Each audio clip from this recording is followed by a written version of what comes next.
누가복음 5장 33절부터 39절 말씀입니다. 목소리가 좀 이래도 제가 그래도 봉독하는 게 나을 것 같아서 제가 봉독할게요. 저희가 예수께 말하되 요한의 제자는 자주 금식하며 기도하고 바리새인들의 제자들도 또한 그리하되 당신의 제자들은 먹고 마시나이다. 예수께서 저에게 이르시되 혼인집 손님들이 신랑과 함께 있을 때에 너희가 그 손님으로 금식하게 할 수 있느냐. 그러나 그날에 이르러 저희가 신랑을 빼앗기리니 그날에는 금식할 것이니라. 또 비유하여 이르시되 새 옷을 한 조각 찢어 낡은 옷에 붙이는 자가 없나니 만일 그렇게 하면 새 옷을 찢을 뿐 아니라 어디에요? 새 옷을 찢을 뿐이요 새 옷에서 찢은 조각이 낡은 것에 합하지 아니라 새 포도주를 낡은 가죽 부대에 넣는 자가 없나니 만일 그렇게 하면 새 포도주가 부대를 터뜨려 포도주가 쏟아지고 부대도 버리게 되니라. 새 포도주는 새 부대에 넣어야 할 것이니라. 묵은 포도주를 마시고 새 것으로 원하는 자가 없나니 이는 묵은 것이 좋다 함이라. 아멘. 묵은 것이 좋대요. 포도주는. 오늘 권사님 오셨는데 감사드리고요. 우리 권사님 못 볼 뻔해서 저 어제 밤에 가는 줄 알았어요. 하나님 데려가시는 줄 알았어. 죽는 줄 알았어.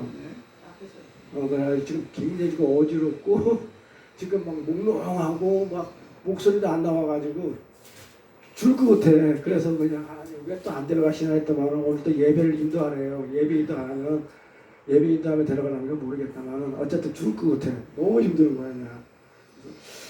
코로나가 왔나 독감인가 독감 예방 주사 맞았는데 그렇네요. 자, 그래도 말씀을 전해야 되니까 오늘 말씀 제목은 금식 네 번째 시간입니다. 오늘 예수님이 비유 그 중에서 금식 네 번째 시간 제목은 여자의 후손인 교회라는 제목을 붙였습니다. 여기를 보니까 주님께서 금식해야 할 날이 온다고 얘기하시죠. 그때가 언제라고 그러죠? 금식해야 할 날은 이 앞에 보시면 돼요. 그 날은 언제라고 그래요?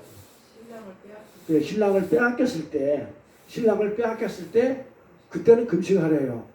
신랑을 빼앗겼을 때. 그러니까 지금은 예수님이 제자들과 함께 있을 때는 신랑이 예수님이 함께 있을 때는 지금 혼인잔치를 하고 있는 날이기 때문에 금식할 필요가 있어요, 없어요? 금식할 필요가 없죠, 그렇죠? 그런데 바리새인들하고 세례 요한의 제자들이 금식을 하고 있더라 이거예요. 그러니까 뭘 잘 모르는 거야. 지금 그걸 가지고 이제 예수님이 쭉 설명해 나갑니다. 신랑을 빼앗기는 날은 예수님께서 십자가에 죽으신 날을 말씀하거든요.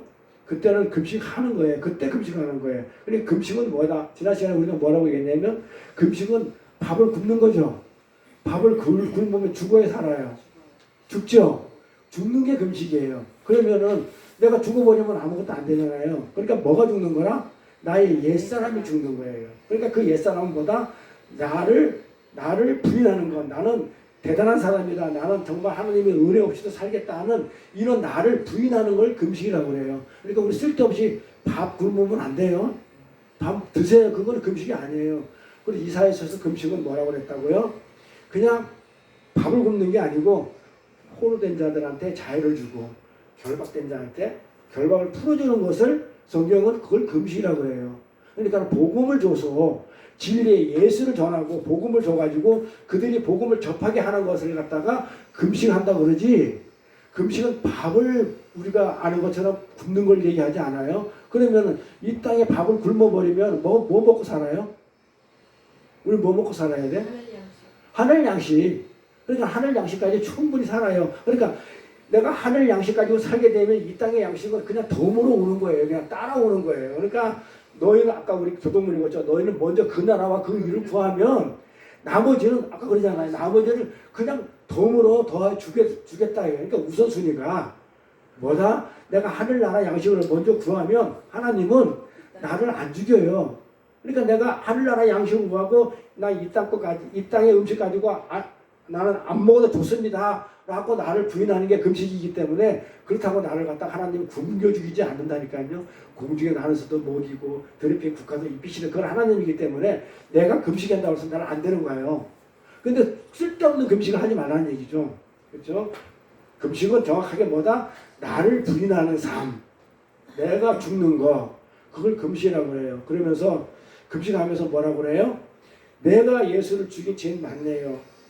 내가 죄인 중에 개수입니다. 이게 금식하는 마음이에요. 그렇게 그런 자기 부인의 자리로 가가지고 금식을 해야 된다는 것이 지금 이 내용이에요. 그게 성도고, 우리 성도는요 예수님의 신부죠. 예수님이 신랑이에요. 예수님이 신랑이고 우리는 예수님의 신부예요. 그러니까 신랑이신 예수님에 의해서 우리가 기쁠 때도 있고 그냥 기분 뭐 안 좋을 때도 있고 막 나를 때리면 안 좋잖아요. 그렇죠? 하나님이. 그래서 희비가 엇갈릴 때가 있어요. 우리는 그래서 어린 양의 신부인데 신부는 신랑이 세마포를 입혀줘야 돼요. 신랑의 옷으로 덮어입지 않으면 우리는 애초부터 신부의 자격조차가 없어요. 우리는 신랑이 자기 옷을 덮어주지 않으면, 가죽 옷을 입혀주지 않으면, 창세기에 우리가 범죄를 했었을 때 그 양의 가죽으로 옷을 입혀주지 않으면 우리는 죽는 자들이었었어요. 그 예수 그리스도의 그 어린 양의 가죽으로 우리가 부끄러움을 가려주고 그걸로 인해 가지고 우리가 사는 거거든요. 그래서 우리는 신부의 자격이 예수 그리스도가 아니면, 신랑이 아니면 자격조차 있는 그런 존재가 아니에요. 우리는 신랑의 갈비뼈에서 나온 몸이란 말이에요. 그렇죠? 신부는 신랑이 남자인 우리 여자라고 그래요. 교회를 우리는 교회라고 그러는데 그걸 여자라고 그래요.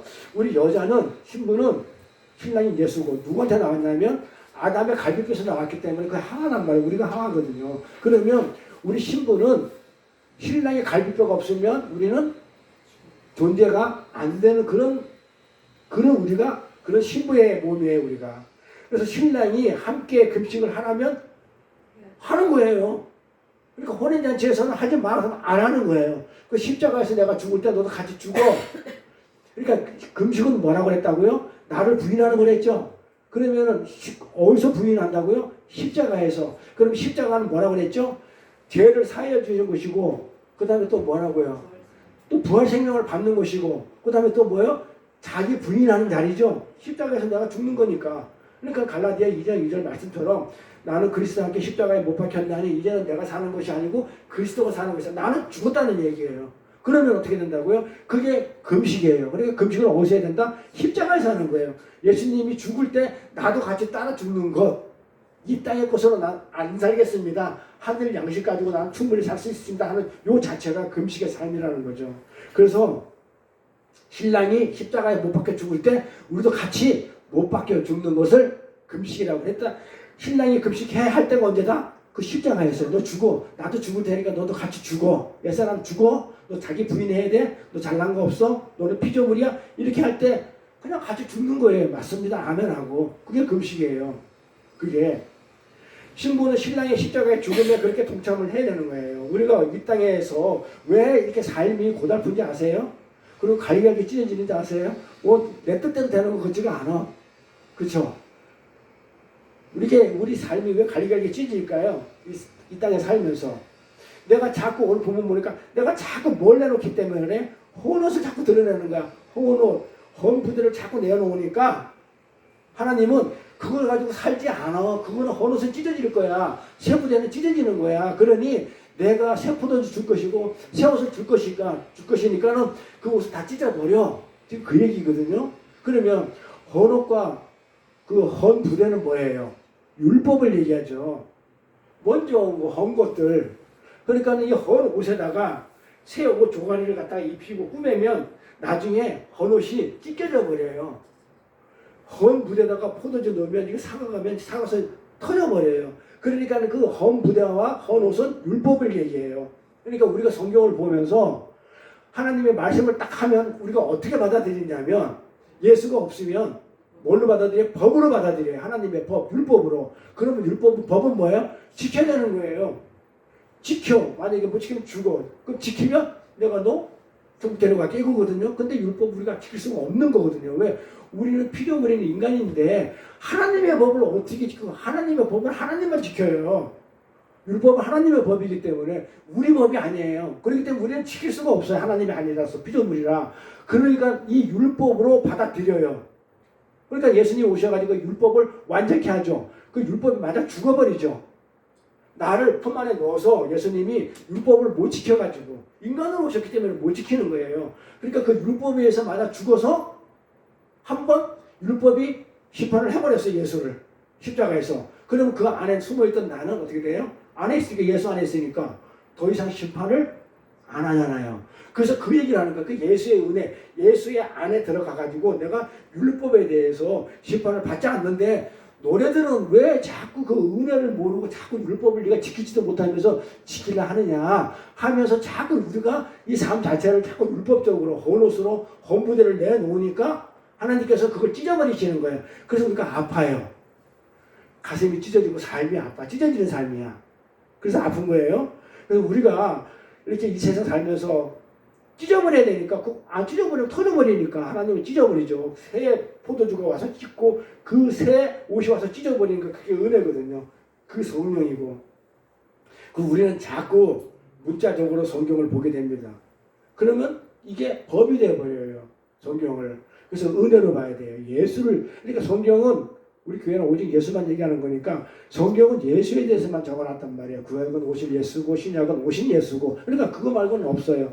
그래서 처음부터 다 성경 읽을 때는 법으로 읽지 말고 예수로 읽어야 돼요. 은혜로 읽어야 돼요. 그러면 성경이 굉장히 나한테 은혜가 되고 그 예수가 어떤 존재인지 알고, 그럼으로 인해서 내가 어떤 존재인지 알아요. 그럼 난 죽어야 될 자야.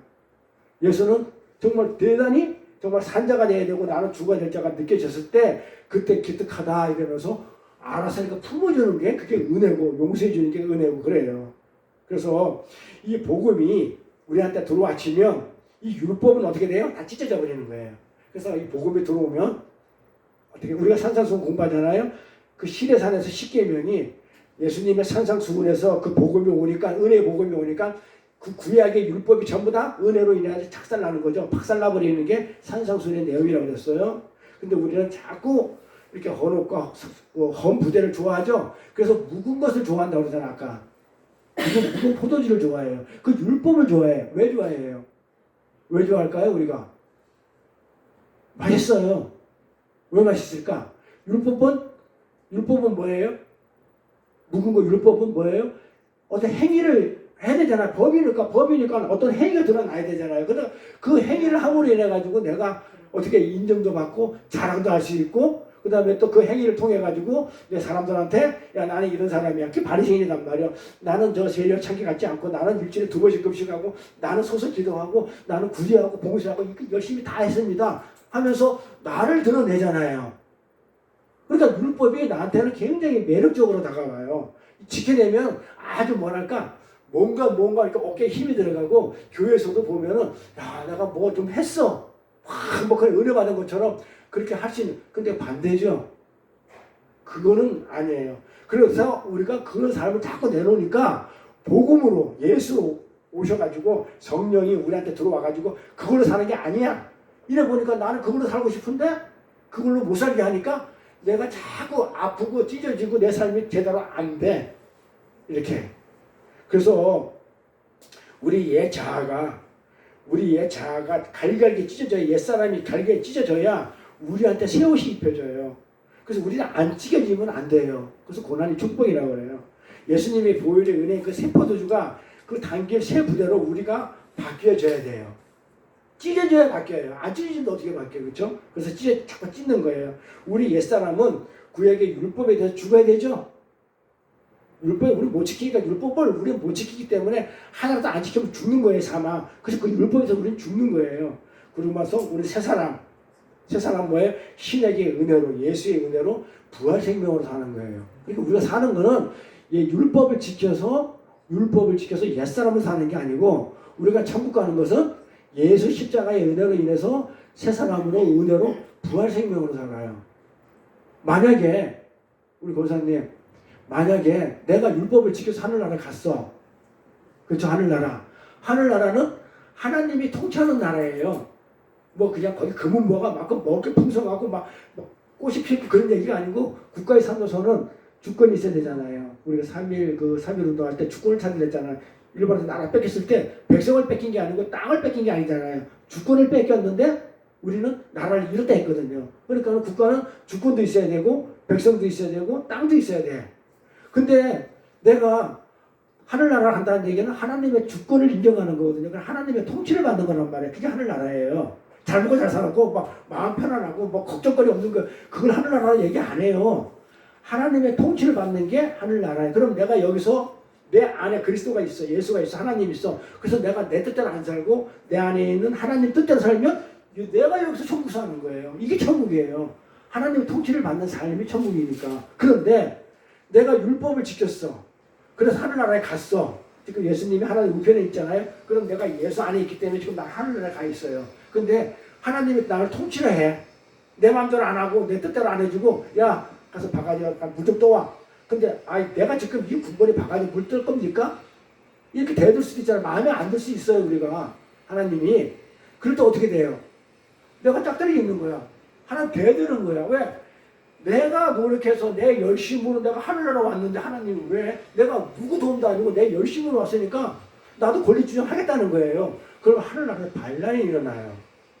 그래서 우리는 절대로 내 의로, 내 잘남으로, 내 행위로, 절대로 선행으로, 그래서 유경수 같은 여사 같은 분들이, 슈마이처 같은 무신자들이 절대로 그 좋은 일을 많이 했지만 천국을 못 가요. 그들이 가면 자기 행위를 자랑할 거니까. 그럼 하나님은 찌그러져야 되잖아. 그래서 어떻게 돼요? 그런 자들은 오면 안 돼요. 오직 하나님의 통치를 받을 자만 오는 거야. 그래서 우리가 지금 내가 주인으로 살아가지고 내 인생은 나의 것이라고 하면서 그렇게 외치던 나의 삶이 죽고, 내 인생은 나 것이 아니고 하나님 것입니다 하고 이렇게 바뀌는 게 내가 죽는 거예요. 이걸 금식이라고 그래요. 그런 삶, 그걸 자기 부인이라고 그러고, 이걸 금식이라고 그러니까 그렇게 내가 죽는 거, 옛사람이 죽는 거, 이렇게.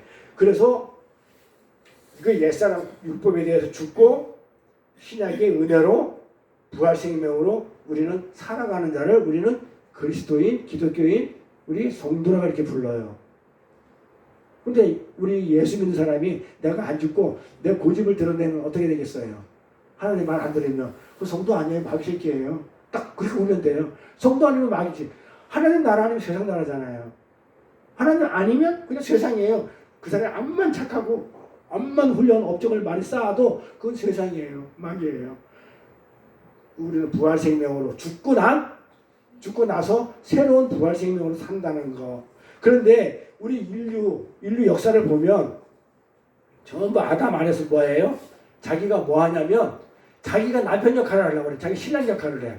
하나님이 신랑인데 하나님 없이도 내가 살 수 있어요 하는 게 그 신랑이에요.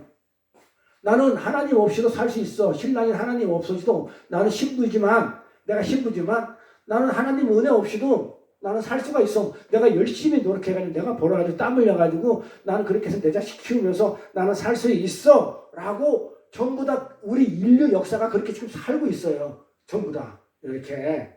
그래서 이렇게 그런 교만으로 점철되어 있는데 우리는 피조물이거든요. 창조주가 아니고 우리 피조물. 그 창조주가 만들지 않으면 우리는 아무것도 아닌 흑인 주제. 이런 피조물 자리를 벗어나가지고 내가 하나님 자리에 서려고 할 때 그게 선악과죠. 선악과는 먹지 마. 이 얘기는 뭐예요? 하나님처럼 눈이 밝으면 안 돼요. 그러면 내가 하나님처럼 돼버리는 게 선악과란 말이에요. 이렇게 하나님 자리에 서려고 하는 그 패악한 아담의 행적이 우리 전 인류의 삶 속에서 그대로 지금 반복되고 드러나 있는 게 우리 이 땅의 역사예요. 선악과를 먹고 하나님처럼 돼보겠다는, 내가 신랑이 되겠다는, 내가 하나님이 되겠다는 그 아담이 그랬고, 자신의 제사 행위가 무시당했다는 것을 이유로 해가지고 동생 아벨을 때려 죽인 가인도 그랬고, 노아 때, 바벨탑 시대 때, 선사 시대, 사사기, 선지자 시대, 오늘날까지 예수가 온 지금까지도 전부 다 뭐해? 내가 신랑으로 살겠다는 거야. 내가 하나님 가만히 계셔. 내가 할게요. 제가 가장 좋아하는 게 하나님 동행이거든요. 앞서가지 말자. 하나님과 함께 해야지. 맨날 하나님 잠깐 계세요. 힘들게 60억이고 다 이렇게 머리털까지 다 셀라니까 얼마나 고달프고 힘들겠어요. 저라도 내가 힘을 들어드릴 테니까 면목 없으니까, 내 죄를 위해서 십자가에 죽었으니까 면목 없으니까 어떻게 하겠다고요? 내가 좀 할 테니까 하나님 쉬세요. 요게 마귀 새끼예요. 먼저 가는 거. 그거로 하나님 뜻하고는 상관없이 자기 뜻을 펼치는 건 내가 내 자랑이 먼저 나오고 하나님 영광이 아니고 하나님 자랑이 아니고 내 자랑이 먼저. 나는 뭐 했어? 난 뭐 했어? 내가 교회 몇 개 지었어? 내가 뭐 했어? 내가 뭐 했어? 하는 것들 전부 다 거기 마귀예요. 거기는 하나님이 없어요. 전부 다 자기가만 있어. 그걸 지금 얘기하는 거예요. 그게 헌옷이 율법으로, 법으로 하나님 말씀하신 거 내가 그 법으로 다 지켰거든요. 하나님이 1년에 한 번만 금식, 속죄일에 대속죄일에 한 번만 금식하는데 나는 하나님한테 인정받고 칭찬받고 싶어가지고 일주일에 2번씩 했거든요. 이게 바리새인들이었단 말이에요. 그럼 하나님 칭찬해 줄 줄 알았지? 개뿔이나 넌 나쁜 놈이야. 내가 한 번만 하라는데 왜 너는 네 맘대로 네가 앞서가지고 네가 하나님 역할을 해. 그게 마귀라니까. 그 죄예요. 그래서 하나님이 바리새인 보고 아니 바리새인이 뭐가 그렇게 나쁘냐고요. 자기 돈 전재산 팔아가지고 고아 도와주고 가부 도와주고 그 다음에 금식하고 허구날 금식하고 그 줄 서서 잘하고 11조 꼬박꼬박 하는데 뭐가 마귀예요. 근데 하나님은 예수님은 그걸 마귀라고 그래요. 왜? 나를 자랑하거든. 하나님이 없거든. 내가 했습니다거든. 내가. 그거는 하나님이 다른 건 다 용서해줘요. 사람을 죽여도 용서해줘요. 다윗이 우리아를 죽여도 하나님 나한테 합한 자 나오면서 그건 용서해줘요. 그런데 하나님이 용서 안 해주는 거는요. 나를 드러내는 거는 하나님 바로 쳐버려요. 이거는 절대로 안 돼요. 하나님 앞에서 사람을 죽이고 정말 뭐 못된지 별로 간음해도 용서해주고 강간해도 용서해주고 살인해도 용서해주는데 나를 드러내면 절대로 하나님 그것만큼은 용서 안 해요. 그래서 바리새인들이 절대로 못 가는 거예요. 하나님을 그렇게 믿었는데도 그걸 용서 안 해줘요. 그래서 우리는 절대로 하나님 앞에서 나를 드러내면 안 돼요. 그걸 하나님 절대로 용서 안 해요. 그 죄이기 때문에 죄는 하나님이 절대로 용서 안 해요. 그래서 우리 인류는 이렇게 신부의 우리가 성도가 우리는 신부인데도 신부의 역할을 싫어해. 신부의 역할을 마다하고 저마다 전부 다 뭐야? 내가 신랑이 되고 다 해. 내가 신랑이 돼가지고 내 마음대로 살고 해. 그러면서 내 이 세상의 중심을 갖다가 내가 중심이 돼서 살고 싶어 해요. 이게 우리 인류 역사예요. 그래서 하나님이 어떻게 하는 거 볼까요? 그렇게 살고 있는 우리를 하나님이 어떻게, 그게 어려시거든요. 어떻게 새 옷을 입히냐면 예수 안에 얻을 교회를 남자가 아닌 여자의 후손으로 만드는 거야. 전부 다 내가 신랑이 되겠다. 하나님이 되겠다. 그러니까 어떻게 우리를 구원할 그 여자의 후손을 언약의 후손을 누구 몸에서 나오겠냐면 여자의 몸에서 나게만, 남자의 몸에서 나오게 되면 전부 다 신랑이 되어버려요. 그렇잖아요. 그래서 하나님은 여자의 몸에서 뭐라고 해요? 후손으로, 여자의 후손으로 만드는 거야. 왜? 신부 역할을 하라고. 신부 역할. 그래서 아담 안에서 육을 상징하는 그 남자들, 자기가 신랑이 되겠다는 그 남자들, 내가 율법을 지켜가지고 하나님 되겠다는 그 남자들, 이거 전부 다 어떻게 해요? 전부 다 기각시켜버리고 육의 손길이 닿지 않는 육적인 아닌 그 여자를 통해 가지고 약속의 후손을 생산해내는, 하나님이 그렇게 약속의 후손을 그렇게 만들어내고 생산해내는 거예요. 자, 창세기 3장 15절 가볼게요. 창세기 3장 15절에 뭐라고 나와요? 이게 원시복음이라고 그래요. 원시, 가장 그 시초의 복음이에요. 그러니까 복음의 시초다는 얘기예요. 원시복음. 자, 3장 15절에 뭐라고 그래요? 내가 너로 여자와 원수가 되게 하고 너희 후손도 너희 후손 마귀 새끼죠? 여자의 후손과 원수가 되게. 여자의 후손이 누구예요? 예수예요. 자, 후손과 원수가 되게 하리니 여자의 후손은 내 머리를 상하게 할 것이요 너는 그의 발꿈치를 상하게 할 것이요. 그림 한번 보세요. 이 그림 보세요. 여자의 후손이, 그렇죠? 여자의 후손이 뱀의 머리를 누르죠. 여자의 후손이 머리를 상하게 하잖아요, 이렇게. 그런데 이 뱀이 어떻게 돼? 머리를 상하니까 뱀이 이 여자의 후손은 어떻게 돼? 뒤꿈치를 상하게 한다고 그러잖아요. 그러니까 요 그 문장을 외울 때는 요 그림을 딱 상징, 뱀 머리를 밟아버리니까 머리를 갖다가 확 죽여버리니까 뱀이 땅닥으로 그냥 아가씨면서 발뒤꿈치를 물더라. 이게 원시복음입니다. 이게 복음 중에 복음이라 가장 최초의 복음인데, 자, 마귀와 여자를 원수로 만든다고 그러죠? 사탄과 여자를 어떻게 해요? 서로 원수로. 그래서 사람들이, 여자들은 뱀을 그렇게 싫어하고 무서워해요. 태생적으로. 이렇게. 하나님의 백성들, 신부죠? 신부 여자죠? 마귀가 세상이죠? 세상. 그러니까 이 백성들을 마귀와 세상과 원수되게 하신다는 거예요. 이걸 원시복음이라고 그래요. 그럼 어떻게 그렇게 하느냐면, 여자인 교회가, 여자는 교회를 얘기하죠. 우리가 신부예요. 교회는 이건 예배당이라고 하는 것이고, 에클레시아는, 교회는 뭐다? 내가 교회예요. 하나님하고 나랑 둘이가 있으면 교회예요. 그러니까 교회의 숫자는 둘이에요. 2가 교회 숫자예요. 하나님하고 나하고 같이 있으면 이게 교회예요. 연합되어 있으면, 한 몸이 됐으면 그걸 에클레시아라고 하는데, 어차피 여자인 교회가, 내가 여자 신부잖아요. 내가 마귀와 원수 됐다고 했죠. 여자가 원수가 돼가지고, 그렇죠? 여자가 마귀와 원수가 돼가지고 하나님의 구원에 어떻게 들어가는가 하면 여자의 후손이 여자를 어떻게 발뒤꿈치로 밟아서, 그러니까는 어떻게 되냐면 교회가 마귀와 원수가 돼가지고 하나님의 구원에 들어가는가 하면 여자의 후손이, 우리 교회죠. 잘 들으셔야 돼요. 자, 우리가 뭘 낳아야 돼요? 구원을 얻기 위해서는 뭘 낳아야 돼요? 여자의 후손을 낳아야 돼요. 후손이 우리를 구해준다니까요. 그 후손이 예수인데, 자, 그래서 그 후손이 마귀의 머리를 밟음으로 해서 우리가 구원을 성취를 받아요. 우리 여자 교회가. 그러니까 여자가 구원을 얻기 위해서는 여자가 낳는 여자의 후손이 반드시 태어나야 되죠. 여자의 후손이 태어나야 교회인 내가 구원을 얻으니까. 내가 여자예요? 교회예요? 내가 구원을 얻으려면 내가 낳는 후손이 있어야 돼요. 그 후손이 예수야. 그러니까 내 안에 예수가 있어야 내가 구원을 받아요. 내가 예수가 안에 있어야 예수를 낳죠. 이게 이해가 돼야 돼요. 그래서 그 여자는, 우리는 반드시 뭘 낳아야 돼요? 여자의 후손, 우리 후손이 그 예수를 반드시 낳아야 발 뒤꿈치로 얘 마귀 새끼를 눌러가지고 죽여버리고, 그래서 우리가 구원을 얻는다 이 말이에요. 교회가 여인의 후손을 낳는다는 얘기가 뭐냐면, 그게 요한계시록 5장 얘기예요. 5장 보면 여자가 철창을 든 아이를 낳는다는 얘기 나와요. 철창을 든 아이, 요한계시록에. 그게 예수 후손을 얘기해요. 자, 여자가 아이를 낳는다. 여자가 아이를 낳는다는 말은 뭐다? 아이가 뭐예요? 예수라고 그랬잖아요. 요한계시록 5장에 보면 아이를 낳는, 철창을 든 아이가 있다는데 그게 예수단 말이에요. 그러니까 우리가 예수를 낳는단 말이에요. 여자가 예수를 구원자를 낳는다는 말의 진리는 예수를 낳는 거잖아 이 말이야. 그러니까 아들을 낳는다는 진리는 하나님의 은혜가 아니면 나는 절대로 살 수가 없다. 그러니까 그 하나님의 은혜가 누구다? 예수죠. 그래서 저에게 예수를 베풀어 주세요. 예수를 주세요. 그러면서 나를 완전히 부인하고, 자기 부인이죠. 나를 부인하고 예수가 필요합니다. 그게 여자가 아이를 낳는다는 말의 뜻이에요. 여자가 아이를 낳아야 예수가 오잖아요. 그러면 나는 뭐야? 내가 아이를 낳겠다는 것은 예수가 있어야 내가 구원을 받아요 라는 말이에요. 그래서 시편 2편에 그 계시록에 나오는 시편 2편, 그 철창을 든 아이를, 그 시편 2편에는 철창을 든 아이가 곧 예수라고 이렇게 해주는 말이에요. 성경에서. 그게 우리 바로 교회인 우리가 예수를 낳는다는 말이에요. 그러니까 우리가 뭘 낳아야 돼요? 그 말이 이해가 돼요? 예수는 우리보다도 하나님이니까 먼저 와가지고 예수가 우리를 낳아야 되는데 거꾸로 내가 예수를 낳는다니까 그 말이 이해가 돼요? 응?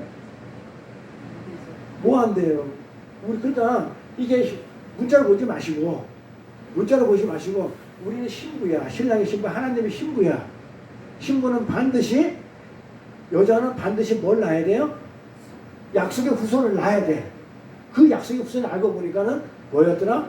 예수더라. 그러니까 나는 내 안에 예수가 있기 때문에 나는 반드시 내 삶에 뭐가 나와야 돼요? 예수가 나오는 걸 예수가 낳는다고 그러는 거예요. 응? 이해가 돼야 됩니다. 자, 그래서 여자가 예수를 낳는 거, 여자의 후손을 낳는 거예요.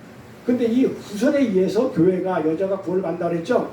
그러니까 우리 인생은 반드시 내가 신랑이에요? 여자예요? 신부예요? 우리 인생은 내가 신랑이 아니고 여자를 인정하는 거예요. 예수를 낳는 자. 그러니까 남자는 예수를 못 낳아요. 남자가 되면 낳는 건 여자가 낳잖아요. 그래서 우리는 우리 인생 자체는, 이 믿음의 인생 자체, 우리 교회 생활은 뭐다? 믿음의 생활은 뭐다? 내가 신랑이 되려 하지 말고 뭐가 되는 거예요? 신부가 되는 거예요. 신부의 삶이에요.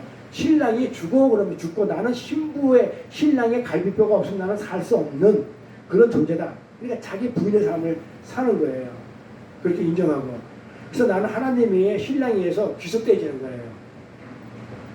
그러면 하나님에서 끌려가야 되겠죠? 그래서 하나님에 의해서 끌려가는, 신랑에서 끌려가는 존재지, 내 힘으로, 신부가 자기 힘으로 하나님의 구원에 도달할 수 없다는 그런 인식이 필요한 거예요. 내가 열심히 신랑의 역할을 해가지고 율법을 지켜서 내가 하나님 나라에 갈 수 없다는 것을 우리는 그걸 갖다가 인식하는 삶이 우리 삶이 성도의 삶이에요. 우리는 그렇게 해가지고 여자는 우리 인생 동안에 뭘 낳아야 돼요? 약속의 후손인 예수를 낳게 되는 거예요. 여자기 때문에 우리 낳는 자들이에요. 그래서 성경에 보면 누가 누구를 낳고 누가 누구를 낳고 낳고가 계속 나오는 게 그 낳는 거예요. 우리가 예수 그 후손인 예수를 내 안에 있는 예수를 낳는 거예요. 우리가 예수를 믿겠으면. 그래서 결국에 그 예수를 우리가 낳고 그 예수의 은혜로 세상을 밟아문 게 그분의 은혜로 우리가 하나님 나라를 사는 거예요. 천국을 사는 거예요.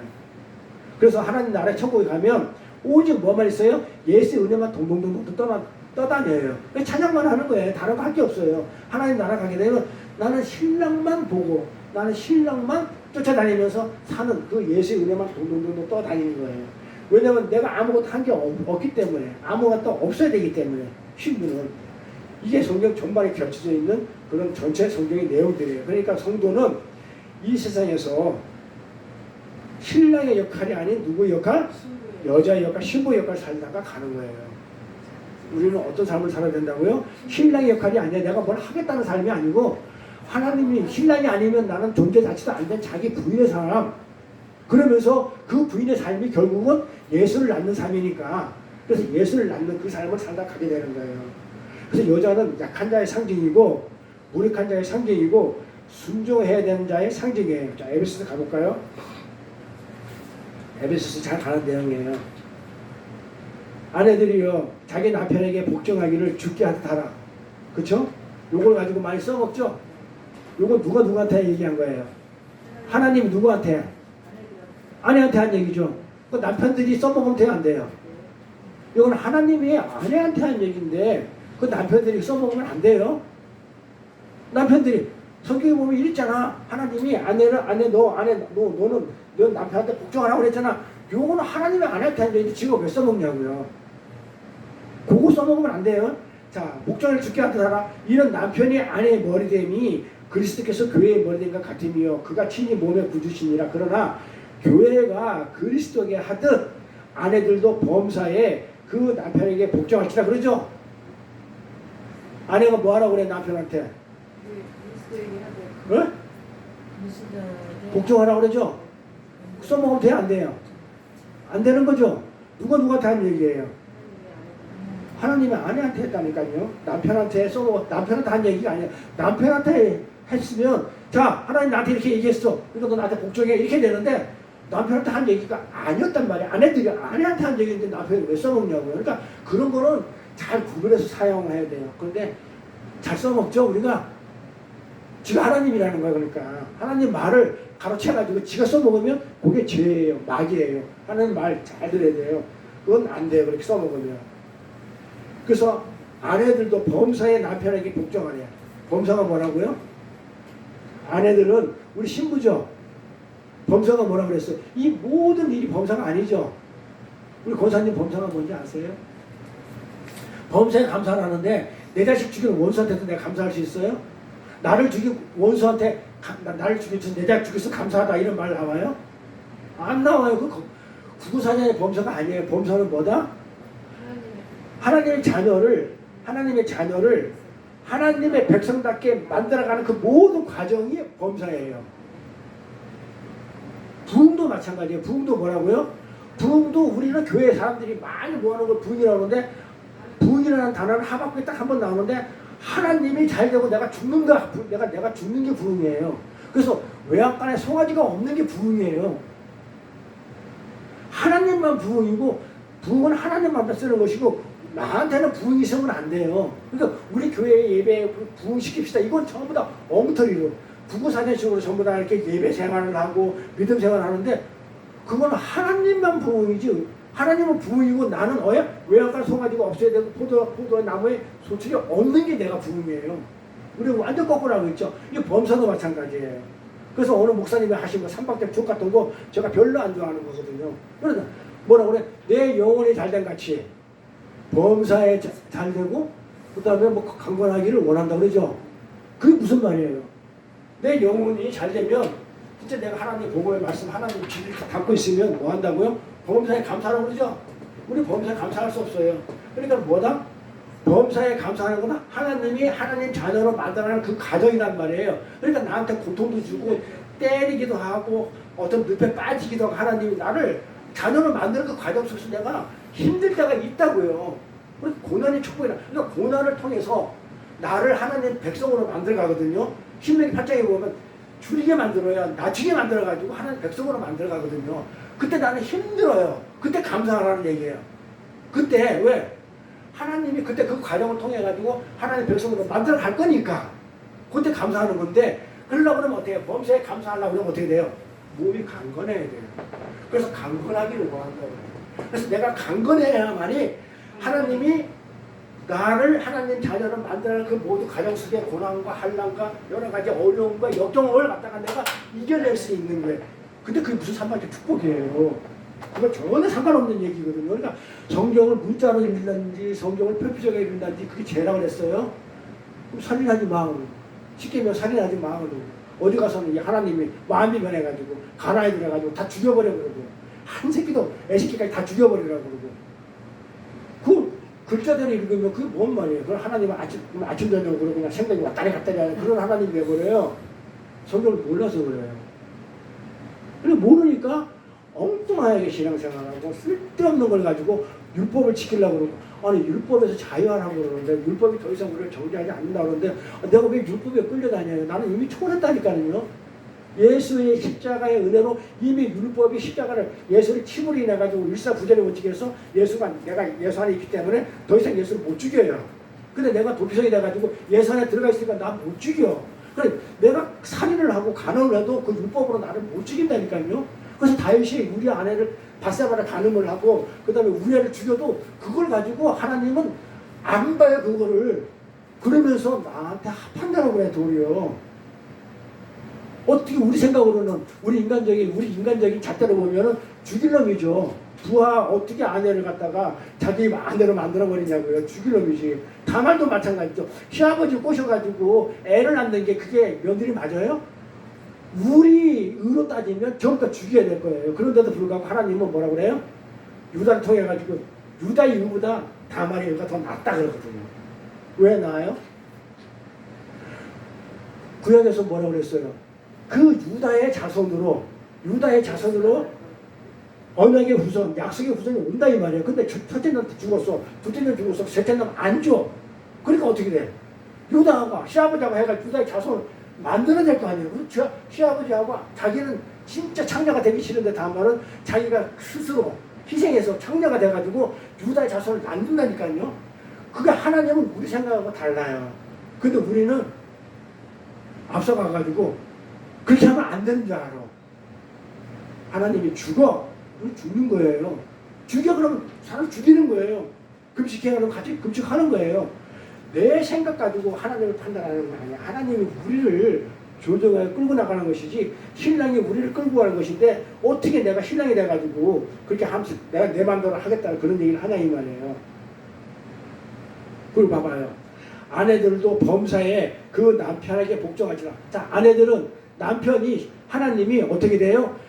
범사라고 그랬죠. 하나님 자녀로 만들어가는 백성으로 만들어가는 그 과정 모든 게 힘이 들고 고난이 오고 역경이 온다 하더라도 감사하고 복종해. 지금 그 얘기를 하는 거잖아요. 그러니까 남편 얘기가 하는 게 아니고 신랑 부부 얘기하는 게 아니고 그리스도와 교회 얘기하는 거라니까요. 하늘나라 얘기예요. 지금 성경은. 그래서 남편들은 아내 사랑하기를 이러죠.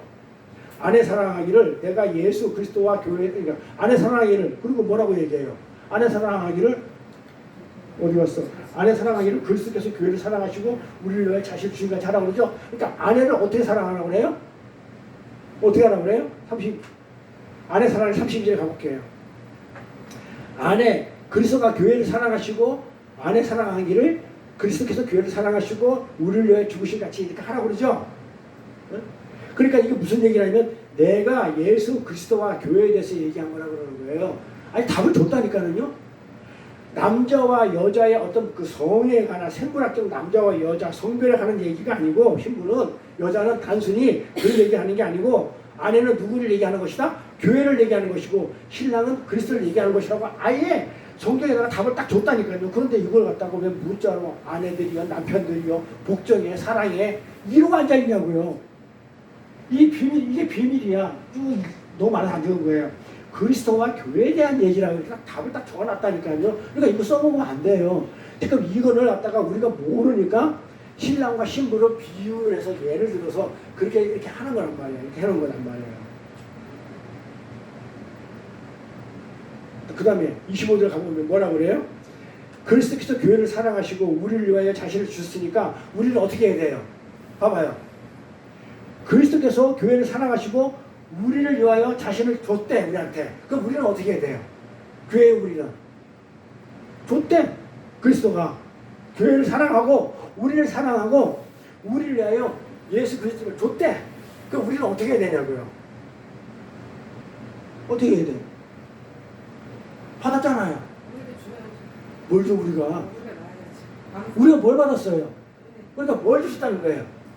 십자가로 은혜를 줬다잖아요. 그럼 우리는 어떻게 받냐? 은혜를 그냥 받으면 돼요. 아 주셨으니까 나 안 받아 이러면 안 돼. 나는 하나님 은혜가 필요 없어요. 나는 내가 내 힘으로 신랑이니까 내가 내 힘으로 해가지고 내 힘도 세고 남자이기 때문에 힘도 세고 이래가지고 내가 스스로 알아서 내가 구원에 갈 테니까 나는 예수의 은혜 필요 없어. 이러면 안 돼. 그 은혜를 받으면 돼요. 우리는 여자잖아. 지금 여자. 신랑의 은혜를 받으면 돼요. 이 간단한 답을 사람들이 몰라요. 그러면 은혜를 받으려면 어떻게 돼요? 내가 어떤 존재라는 걸 인식이 되는데도 나는 은혜를 받아야 될 그런 존재라는 거예요. 나는 어떤 존재? 은혜를 받아야만 되는 그런 존재. 그러니까 나는 무엇을 할 수 있는 그 신랑의 존재가 아니고 나는 신랑이 신부를 그렇게 안 해주면 살 수 없는 그런 내가 은혜가 아니면 살 수 없는 은혜를 받아야 되는 그런 존재라는 것을 인정하는 거예요. 이걸 복음이라고 그러고 이걸 복종이라고 이걸 순종이라고 그래요. 이해가 갑니까? 이 얘기는 단순히 부부간의 이야기를 교훈으로 하는 게 아니라 제가 가장 싫어하는 게 성경을 도덕형으로 풀어버리고 교훈 율법으로 풀어버리는 것에 대해서 저는 진짜 그걸 갖다가 거짓 선지라고 얘기하고 있거든요. 성경은 도덕적 얘기가 아니에요. 하늘나라 얘기, 하늘나라 얘기. 우리 나와 하나님과의 관계 그 얘기를 하고 있는데 오직 예수만 얘기하고 있는데 전부 다 이 땅 얘기로 풀어버리면 하늘나라 얘기를 이 땅 얘기로 풀어보면 어렵고 힘들고 말이 안 맞아요. 우리 개념하고 하나님의 개념이 다르기 때문에 다말 같은 애 걔는 며느리 죽어야 되는데 우리 개념으로 근데 아니에요. 하나님은 그게 어렵다고 그래요. 그래서 우리 개념으로 풀면 안 되기 때문에 성경이 이 말했다가 저 말했다가 하는 것처럼 들리고 어렵게 느껴져요. 그래서 하늘나라 얘기를 풀면 너무너무 간단하게 풀 수 있어요. 그래서 이거는 부부간의 이야기, 교훈하는 걸 교훈의 얘기 아닌 거예요. 솔직히 교훈을 푼다고 그러면 이게 돼요? 남편이 목숨 걸고 아내를 사랑하나요? 그 다음에 아내가 예수 사랑하신 남편한테 그런 순종할 수 있나요? 안 되들어요? 되들어요. 여기서 창세기 때 선악과를 먹고 아담한테 주신 하나님의 법이 있고 하와한테 주신 벌이 있죠. 남편을 어떻게 사모하라고 그러죠. 사모하라고 번역을 해놨는데 하와 너는 남편을 사모하라고 그랬죠. 아담한테는 여자를 하와를 뭐라고 그래요? 다스리라 지배하라고 했단 말이에요. 지배하라고 그러고 하와한테는 아담을 뭐라고 그래요? 사모하라고 그랬다고요. 부부지간에 왜 싸우는지 아세요? 그 사모하다는 말이 지배하다는 뜻이에요. 다스리라는 뜻이에요. 그러니까 여자가 자꾸 남자를 다스리려고 그래요. 다스리라는 뜻이에요. 또 남자는 여자를 지배하려고 들고 그리고 둘이 맨날 싸우는 거예요. 그런데 그걸 번역을 사모한다는 뜻으로 했지만 원어를 보면 그게 다스린다는 얘기예요. 그래서 우리가 옛날에 보면 남자는 세상을 다스리지만 그 남자를 다스리는 것은 여자가 다스린다. 그게 클레오파트라에 나오잖아요. 여자가 남자를 다스려요. 그렇게 하나님이 벌을 줬어요. 그러니까 둘이 다스리려고 그러고 지배하려고 그러고 이렇게 둘이 맨날 싸워요. 그게 우리 인류의 역사예요. 그래서 그런 얘기를 하는 게 아니고 예수 그리스도와 뭐에 대한 얘기라고요? 교회 얘기예요. 이 얘기는 아내들이요, 남편들이요, 이런 전부 다 예수와 신랑인 예수와 신부의 교회인 나의 얘기를 하는 거예요. 여자야, 너는 이 땅에서 여자로서 여자는 뭐예요? 신랑의 은혜를 받는 거죠. 여자로서 신부로서 살아야 되는 것이라고 지금 말하고 있는 거예요. 그래서 교회 안에는 고린도 교회에 가서 바울이 그러죠. 여자들한테 잠잠하라. 어? 잠잠하라 그래요. 시끄러워 떠들지 마. 가르치지 마. 그래서 성경이 그렇게 기록되어 있어요. 여자한테. 그게 무슨 말이냐면 여자들한테 떠들지 마. 잠잠해. 그런 얘기가 무슨 얘기냐면 교회 신부들한테 교회한테 뭐라고 얘기하냐면 여자들은 열등한 존재이니까 절대 교회 안에서 가르치지도 말고 말도 하지 말라는 그런 얘기가 아니고 이거는 교회에 대한 얘기라고 그랬죠. 교회에 대한 여자에 대한 교회 안에서 그런 얘기가 아니고 교회는 뭘 해야 된다? 그냥 신랑이 주는 은혜로 단순히 말고 조용히 신랑이 주는 은혜로 여자로 그렇게 살면 된다는 거예요. 네가 자꾸 뭘 나서가지고 네가 신랑의 역할을 남자 역할을 하지 말고 교회는 네가 하나님 역할을 하지 말고 선악과 먹었다고 네가 판단하고 네가 뭘 하겠다는 그런 사고방식으로 살지 말고 어떻게 살으라고요? 그냥 하나님 주신 은혜로 살으라는 얘기예요. 지금 그래 우리는 그냥 은혜로 살면 돼요. 뭘 하려고 할 필요가 없다니까. 그럼 하나님의 공중에 나눠서 먹이시고 드높이 구경을 먹이시듯이 이 땅에 필요한 것도 챙겨주셔요. 근데 우리가 우선순위가 바뀌었죠. 이 땅이 먼저니까 하늘 걸 놨다가 우리가 못 먹는 거예요. 그러니까 하늘 양식 먼저 먹다 보면 이 땅의 양식은 그냥 덤으로 오는 거예요. 덤으로. 그 교회 이야기를 여자가 진짜 남자한테 복종을 하면 진짜 남자가 누구죠? 하나님이 신랑이 예수죠. 이렇게 복종을 하면 진짜 교회, 진짜 우리 교회 우리 신부는 어떻게 신랑의 은혜 앞에서 잠잠하라는 얘기예요. 근데 뭐 교회에서 여자가 떠들면 안 되고 뭐 가르치면 안 되고 여자가 목사가 되면 안 되고 뭐 별 깽깽 같은 소리 다 하고 있는데 성경을 갖다가 모르는 얘기죠. 예수님은 했잖아요. 이 그리스도가 교회 얘기지 남편 여자들은 하늘나라 얘기를 했지 이 땅 얘기를 안 했다니까요. 둘이 좋아서 만났지 무슨 뭐 하나님이 짝지어진 것은요 예수와 나를 짝지어줬지. 신랑인 예수와 신부인 나를 하나님 짝지어줬지. 내가 뭐 우리 집사람하고 하나님 짝지어줬나? 안 믿는 그 절에 다니는 그 와이프하고 아니라는 거예요. 그게 짝 안 지어줘요. 내가 짝졌다니까 그거는. 내가 신랑이라고 남자라고 지 맘대로 판단해가지고 그래놓고 내가 하나님 뜻에 맞춰 사냐 안 사냐 그러는데 그 얘기가 아니고 하나님 은혜 앞에 잠잠하라는 거예요. 그래서 그 여자는 어떤 역할을 해요? 교회에서. 교회는 어떤 역할을 해야 돼요? 여자니까 후손을 낳는 거.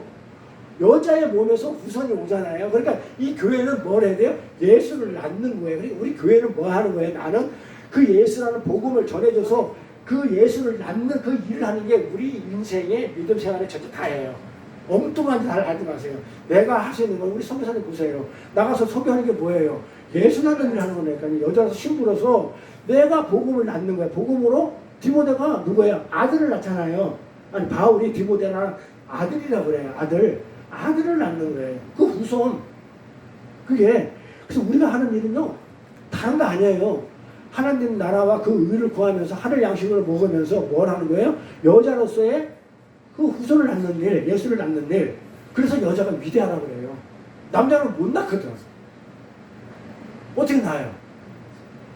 그래서 창세기 보면 남자한테 그런 거 안 시켰어요. 그래서 하와한테 너는 선악과를 먹고 나서 하나님이 그러잖아요. 하와한테 여자한테 햇살에 수고하라고 그래요. 남자한테는 뭐라고 해서 너는 씨를 뿌려 경작하라고 그래. 남자한테 씨 있어요. 그 씨 뿌려가지고 그러니까 씨 뿌리라 경작하니까 농사지라는 얘기 아니에요. 예수 씨 뿌리라는 얘기예요. 그러니까는 씨 뿌리고 경작하라. 낳아라. 그래 경작해야 돼. 근데 낳는 건 누가 낳아? 여자가 낳는. 남자는 씨를 뿌리는 거야. 그러니까 각자 역할을 하면 돼요. 그러니까 우리 교회는 씨를 뿌리는 건 하나님이 교자씨처럼 하나님이 씨예요. 예수님이 씨로 오신단 말이에요. 말씀의 씨. 그 씨로 오신 분이 하나님이세요. 그 하나님은 남자는 씨 뿌리는 역할을 해. 우리 교회는 씨를 받으면 나으면 돼요. 그 각자 역할 그대로 하면 돼. 근데 왜 신랑이 아내들이 뭐 어쩌고저쩌고 하니까는 너 이랬잖아. 나 이렇게 그 써먹을 필요도 없고 할 필요도 없어요. 우리가 할 일은 뭐다? 예수를 낳는 언약의 후손, 약속의 후손을 우리는 낳는 거예요. 그리고 하나님은 씨를 주는 것이고 이대로 살면 돼요. 근데 그것도 모르고 이 페미니스트들, 여성 상위 시대를 주장하는 이 페미니스트들이 뭐라 그래? 이 남녀 평등인데 이런 성경의 구조를 가지고 뭐라 그래? 이거 전부 다 찢어버려야 된다고 막 대들죠. 데모하고 무식한 거죠 그거는. 성경을 모르고 성경이 고작 그런 얘기를 했겠냐고 이 땅에 얘기를 했겠냐고요.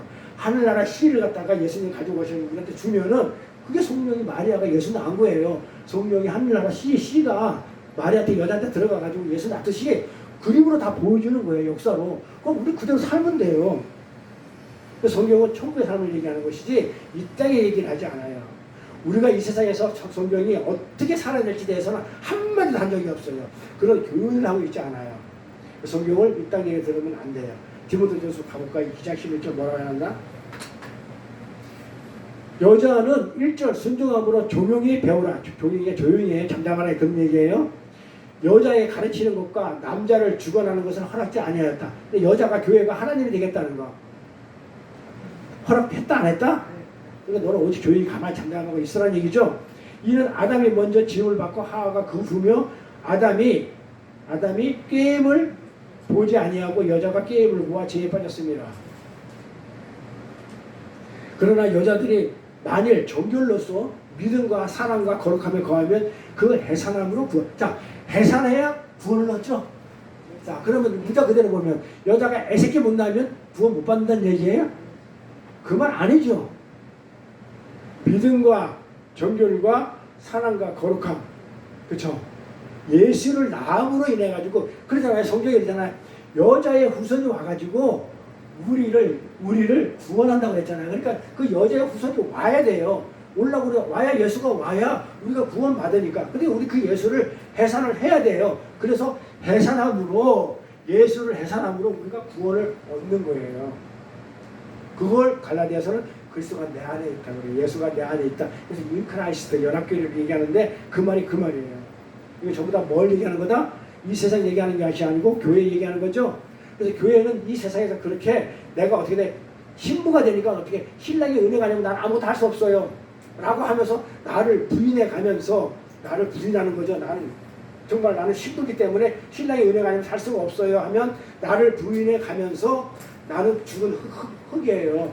하나님은 거기다가 흙에다가 생기를 불어주시는 신랑이 하나님이 거기다가 생기를 불어주지 않으면 나는 산자가 안 돼요. 그냥 흙이에요.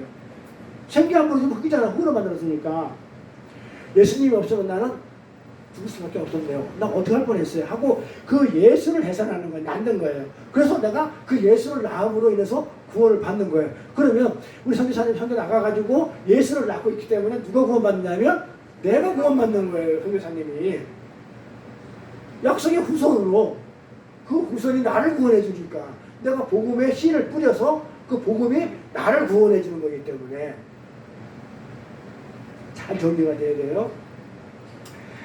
문자대로 애 못난 여자는 구원 못 받는 얘기가 아니에요. 근데 세대 주자는 전부 다 이런 문자대로 해석하죠. 그런 얘기하는 게 아니라고요.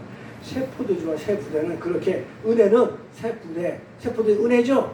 이런 비유는 그렇게 아주 깊은 아주 그냥 메시지가 담겨 있는 거예요. 그래서 우리는 하나님의 진짜 신부로 만들어내시기 위해서 우리를 하나님의 진짜 신부로 만들어내기 위해서는 어떻게 돼요? 남자의 그 하나님이신 그 신랑이 순종하는 여자의 모습으로 이 땅에 오는 거예요. 그래서 인간의 모습을 입고 오는 거예요. 여자로 오는 거예요.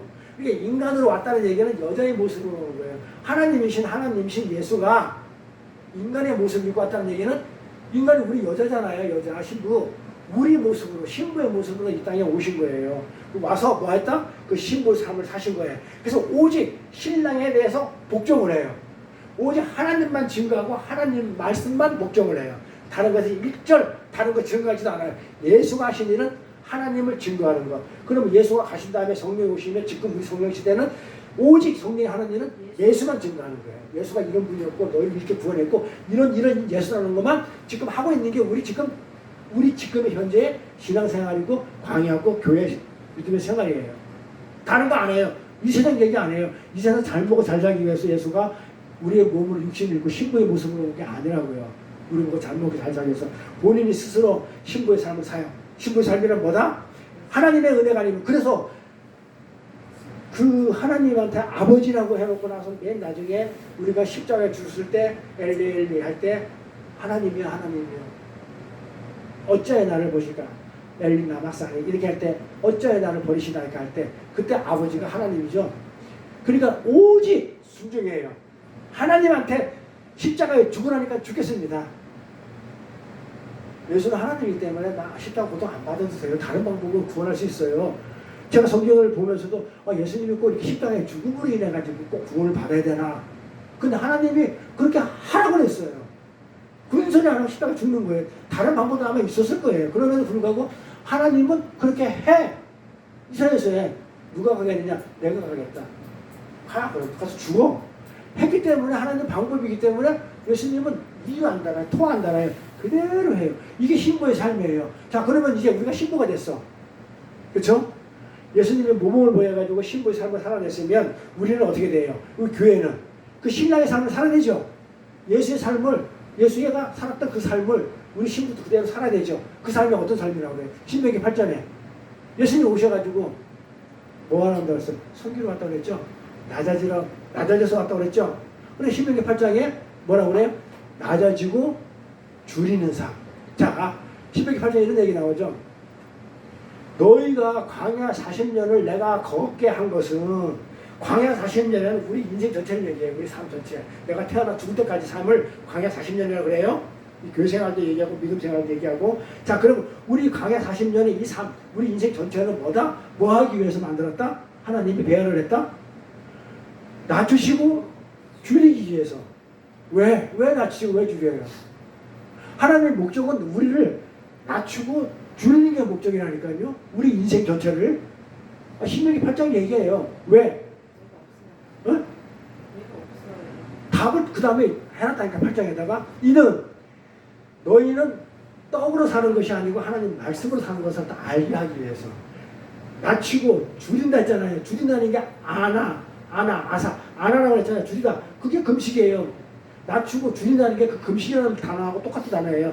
너를 이 땅의 음식을 못 먹게 하는 것은 이 땅의 떡으로 사는 것이 아니고 뭐를 하기 위해서? 하나님 말씀을 살기 위해서다. 그걸 그대로 순종해서 사는 게 예수님이 40일 동안 광야에서 시험 받을 때 뭐라고 그래요? 마귀가 시험할 때 돌이 떡이 되게 하라 할 때 예수님이 그러죠.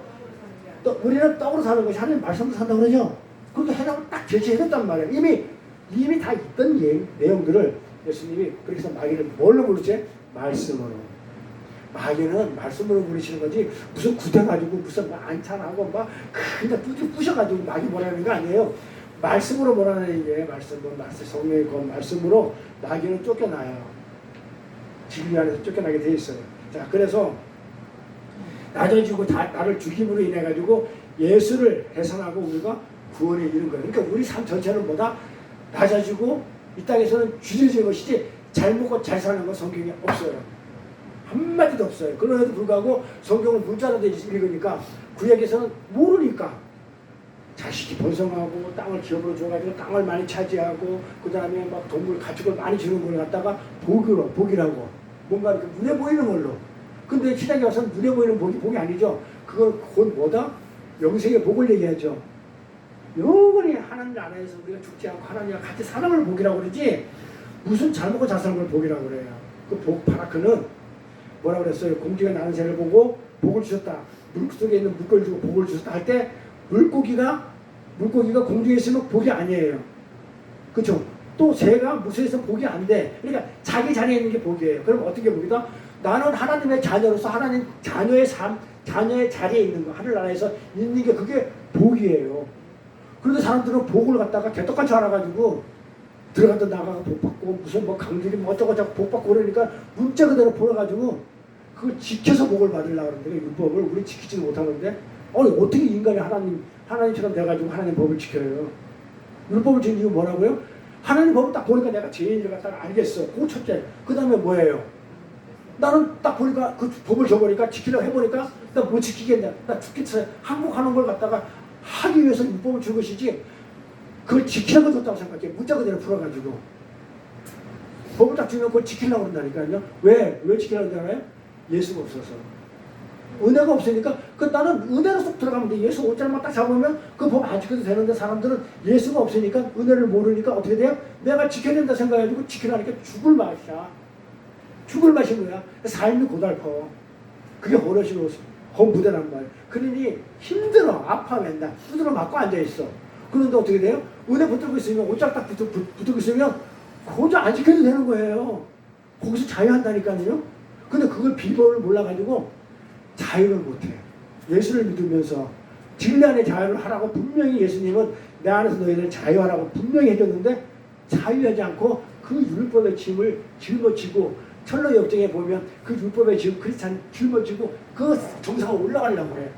나중에 십자가 앞에서 다 던져버리니까 얼마나 홀가분한 것으로 하늘나라를 가는데, 하늘나라 도성으로 가는데요. 몰라서. 그러니 엉터리로 예수를 믿고 그게 정말 잘 믿는 걸 진짜 알고 있다가 내가 그동안 한 50년 믿었는데 보니까는 잘못 믿은 거야. 엉터리 믿은 거야. 율법적으로 믿었고 무자로 믿었고 이걸 지내라고 해요. 하나님 그걸 쳐요. 알게끔. 그러니까 하나님의 백성은 그렇게 믿었던 사람들을 복음이 들어가게 해가지고 아프게 해서 진짜 갈겨버려요. 이게 세부대의 새 포도주예요. 그래서 여자들을, 근데 여자들은 어떤 모습으로 나타나냐면, 여자가 애를 낳잖아요. 여자가 애를 낳는데 낮아지고 줄여져가지고 우리가 예수를 해산하는데, 그래서 예수님의 족보에 낳아야 되기 때문에 여자가 들어가 있어요. 여자가 예수님을 생산해가지고 생산해서 태어나게 이렇게 해요. 그래서 여자가 예수님 족보에 5명이 들어가 있어요. 그래서 여자가 왜 들어가 있는지 이제 아셨죠? 족보에 왜 여자가 들어가 있는지. 자, 그런데 여자들이 전부 다 어떤 모습으로 이렇게 그림이 그려지냐면, 다말, 뭐 창녀, 뭐 기생, 롯, 뭐 그 라합, 뭐 이런 전부 다 창녀 아니면 부정하거나 연약한 존재들이에요. 여자가 누구라고요? 나잖아요. 그러니까 우리는 그렇게 내가 창녀고, 내가 연약하고, 내가 부족하고, 내가 못알아는 그런 존재라는 걸 그냥 상징적으로 표현하는 거예요. 그런데 현실에 있어서 보니까는 남자들에 의해서 그 성경의 구절 보면 전부 다 어떻게 해요? 그 남자들에 의해서 전부 다 어떻게 무시당하고 짓밟히는 모습을 그려지잖아요. 그렇잖아요. 여자는 그렇게 나약한 모습으로, 그게 나예요. 하나님은 바로 이 여자를 통해서 예수를 낳게 하고 그 라인 전체에서 구원을 하셔요. 그래서 족보를 보면 여자 이름 뒤에만, 잘 보세요. 성경 띄엄띄엄 보지 말고 누가 누구를 낳고 누가 누구를 낳고 누구를 낳고 이러다가 여자 이름 딱 나오면 누구에게만 이렇게 나와요. 볼까요? 잘 보세요. 뭐 어떻게 나오나. 마태복음 1장 6절부터 볼게요. 자, 아브라함의 다윗의 자손 예수 그리스도의 세계라 그러죠. 자, 아브라함이 이삭을 낳고 이삭을 야곱을 낳고 이렇게 낳고 한단 말이에요. 그런데 여자가 딱 나오면 다말에게서, 라함에게서, 롯에게서 이렇게 나와요. 그러니까 성경을 띄엄띄엄 보면 안 돼요. 이게 괜히 있는 게 아니에요. 그러니까 여자에게서 낳는 거예요. 남자가. 그러니까 여자에게서 이렇게 족보 여자 이름 뒤에만 에게서가 들어가 있는데 여자에게서 예수가 나왔다는 거예요. 여자에게서 예수가 나왔다, 그런 내용이에요. 그 남자도 전부 뭐 했다? 응? 쉬가지고 장난쳤다니까요. 방해만 했어요. 안 주고, 쉬 안 주고. 누가 봐봐요. 그 다음에 롯게 할 때 나오미 안 주고 다 도망가. 나중에 보아스가 주고 막 이렇게 남자들은 씨도 안 주고 못 낳게 하고, 씨 안 줘. 씨 가진 놈이 그래 안 줘가지고 여자가 못 낳게 하고 방해만 했다니까요. 그래서 예수는 누구에게서 낳았다고요? 여자에게서 낳았다고. 그러니까 여자에게서 낳았다고. 여자 이름 뒤에는 전부 다 이걸 보면서 예수는 여자에게서 낳는구나. 여자는 누구다? 교회인 나, 신부인 나. 내가 예수를 낳는 거구나. 이렇게 읽는 거예요, 성경을. 자, 이렇게. 그래서 마태복음 1장의 족보를 보니까 아브라함과 다윗의 후손, 아브라함과 다윗의 자손, 후손, 예수 그리스도의 세계라 그러죠. 이 세계가 뭐라?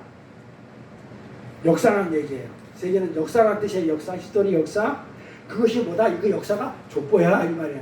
족보다. 예수 그리스도의 세계가, 역사가, 족보가 이러한데, 자, 원래 원어를 보면요. 성경 원어를 보면 이게 지금 아브라함부터 돼 있죠.